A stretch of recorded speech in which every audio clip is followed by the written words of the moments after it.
Mimi mchungaji Kuzenze Elikana Goi wa kanisa la Waadventista wa Sabato, kwa mamlaka niliyopewa na serikali ya Jamhuri ya Muungano wa Tanzania na kwa mamlaka ya neno la Mungu chini ya usimamizi wa kanisa la Waadventista wa Sabato, leo hii tarehe ya 26 ya mwezi wa 10 mwaka wa 2025, ikiwa saa 7 na dakika sasa elekea 39, ninatangaza ya kwamba Stefano Samuel Kakamba na Happiness Waziri Juma ni mume na mke kwa jina la Baba, Mwana na Roho Mtakatifu. Amina.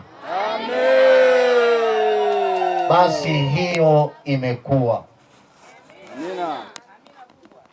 Na kwa sababu imekuwa, hata mkiwaacha sasa wakenda chumbani kwao wakaanza kuila maisha mengine, wala haina shida. Bwana asifiwe. Hakuna maisha mengine zaidi ya hayo. Bwana apewe sifa. Amen. Ili sasa mambo yaanze vyema, tuwakabidhi mikononi mwa Mungu. Pastor, karibu ili tuombee, na wazee wa kanisa karibuni, tukipiga magoti hapa.